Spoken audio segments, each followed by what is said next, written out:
Flávio Bolsonaro, o ex-presidente, ele queria que você fizesse uma defesa mais enfática no caso das rachadinhas, não é isso? Pelo que eu tô... Era essa... É porque todo dia, Chico, eu saía do Planalto e era eu que falava com a imprensa, porque estava naquela coisa da reforma da Previdência, todo mundo queria notícia. E ficou combinado que nem o Paulo Guedes abriria mais a boca, depois de falar tanta asneira, e nem o Bolsonaro abriria a boca sobre isso. Porque cada vez que eles abriam a boca, a gente perdia 100 milhões. Né? Então um tri foi caindo, né? E a reforma mingou um pouquinho. E ele queria, né, que enquanto eu estava falando da reforma, que eu saísse defendendo o Flávio. E eu falei, eu não vou defender picareta. Eu não tenho relação nenhuma com o Flávio, eu nunca tive relação com o Flávio. Quando o Bolsonaro passou do primeiro para o segundo turno, ele me ligou para dar parabéns, porque eu tinha feito mais de 1 milhão de votos e tal, e ele falou o seguinte: e agora, o que eu faço para o segundo turno? Eu falei, a primeira coisa, pega seus filhos, tranca no banheiro e toma o celular. Né? Inclusive o Carluxo? E eu falei, sério, foi em tom jocoso, para ele realmente afastar os filhos da campanha. O Carluxo também? Como? Trancar o Carluxo também? Todos. O ideal era ter afastado todos, porque ali se construiu uma rede de fake news, de ataque ali, que eu nunca concordei com aquilo. Né? Eles atacavam, inclusive, aliados. Se um aliado ousava a fazer uma discordância pequena, eles atacavam. Eles me atacaram porque eu estava concorrendo com o Eduardo Bolsonaro. Na campanha, olha que loucura. Né? Chegaram a me atacar na campanha. Então, eu tive com o Carlos uma única vez, quando eu levei a Viviane Sena na casa do Bolsonaro, lá no Rio de Janeiro, porque ela era minha indicada para ser ministra da Educação.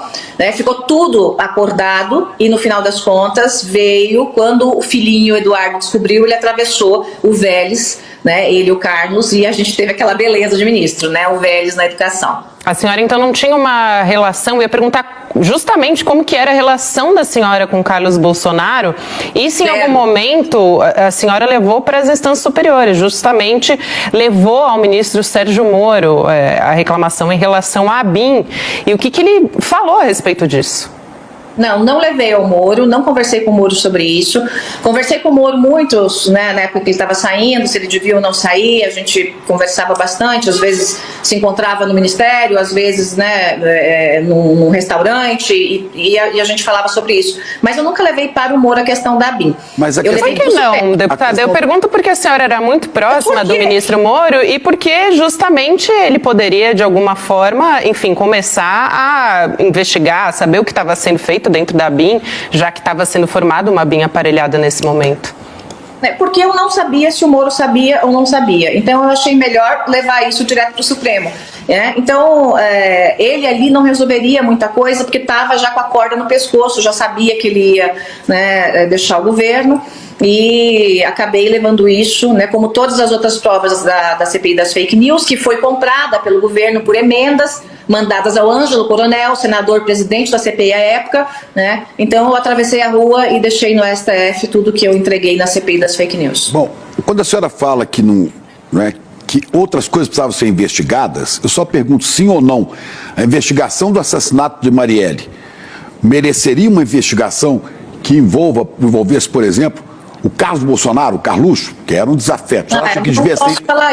Não, quer saber se a senhora acha que deveria ser investigado ou não? Não posso falar isso. Seria irresponsabilidade da minha parte eu falar uma coisa dessa sem provas. Não posso. A senhora teria ouvido? Eles me perseguem o tempo todo. Eu não posso. Né? Eu precisava ter uma prova na mão para poder te falar. A senhora teria ouvido A senhora teria ouvido em algum momento algum comentário do general Santos Cruz a respeito da participação dele nesse crime? De alguma maneira? Não. O que eu ouvi do Santos Cruz foi também da BIM paralela, né? Antes mesmo do Bibiano me falar. Deputada, voltando à BIM paralela, né, como está sendo chamado esse escândalo, até que ponto a BIM fornecia dados, alimentava o gabinete do ódio, que funcionava ali nas cercanias do gabinete do ex-presidente? Funcionava dessa maneira? Você tem alguma evidência disso? Funcionava dessa maneira. Essa BIM paralela, que na verdade era comandada pelo Ramagem, pelo Carlos, que comandava o Ramagem, que tinha mais ali meia dúzia de policiais dele para fazer isso e que usava os equipamentos da ABIN. E uma parte, né, da ABIN ajudou nisso, mas uma parte considerável da ABIN não queria saber disso, não se envolveu nisso. Funcionários de carreira que estão há muito tempo lá, né, eles não se meteram nessa história. Mas você sabe que, né, em terra de leão, gatinho me abaixo. Então, um servidor, ele não vai enfrentar a estrutura do presidente da República, né? O servidor, ele está lá, ele está garantindo o sustento dele, né, do dia a dia. Então, muita gente me perguntou, mas por que os servidores não fizeram denúncia? Gente, é só olhar o que o governo faz com qualquer opositor. O que fizeram comigo, com o Rodrigo Maia, né? Que tínhamos mandato. Imagina com alguém que não tem mandato, que está ali, que depende daquilo, né? Mas eles forneciam, faziam os dossiês falsos, às vezes pegavam meia informação verdadeira para dar um tom de veracidade, construíam toda uma narrativa sobre aquilo, mandavam para o Gabinete do Ódio, o Gabinete do Ódio distribuía para os deputados federais, Gabinete do Ódio para todos. Gabinete do Ódio do Carlos Bolsonaro, que era o coordenador desse gabinete.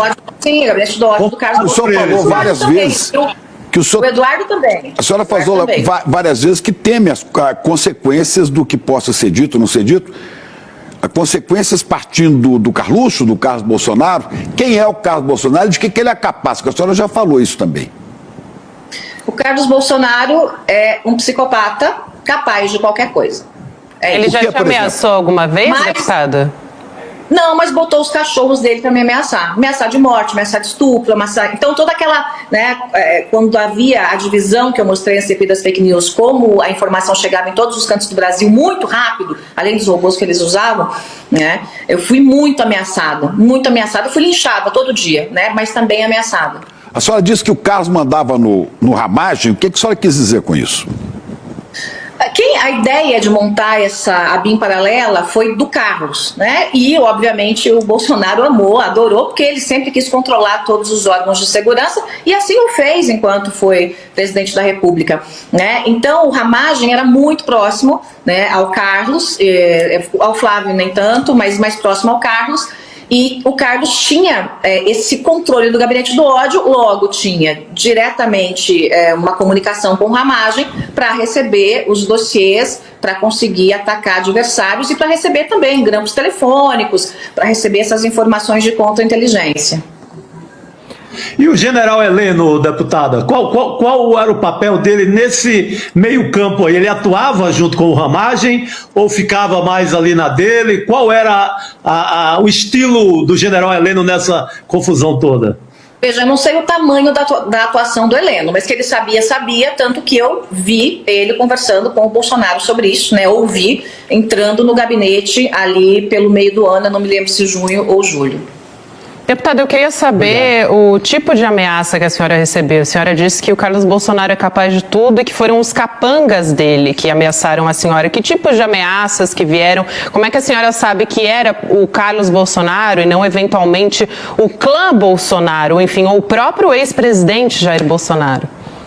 Não, o Carlos Bolsonaro eu digo porque ele era um dos líderes do Gabinete do Ódio, mas é óbvio que eu estou falando aqui do pacote, né? Ali eles faziam tudo em conjunto, né? Uma gangue mesmo, atuando juntas. Então, quando eu digo capanga, eu não estou dizendo no sentido literal, eu estou falando a trupe que eles tinham na internet, montada em todos os cantos do Brasil, que era toda, eu mostrei na CPI qual era o calendário que eles iam me atacar e qual é o calendário que eles iam atacar outras pessoas. Então eles pegavam dias específicos do mês para me atacar assim, dia e noite, e fazer com que meu nome fosse o mais citado negativamente nas redes sociais. E a partir dali eu recebi muitas montagens sobre mim, coisas horríveis mesmo, e também muitas ameaças de morte e de outras coisas. E a senhora ainda teme pela sua vida hoje, deputada? Veja, eles tentaram de tudo, né, para me matar de todo jeito, moralmente, psicologicamente, mas eu tô aqui, eu fui resiliente, né, minha coraça tá mais dura e eu não tenho medo desses bandidos, não. A senhora falou, Carlos Bolsonaro é um psicopata, capaz de tudo. O que é tudo? Ele é capaz do quê?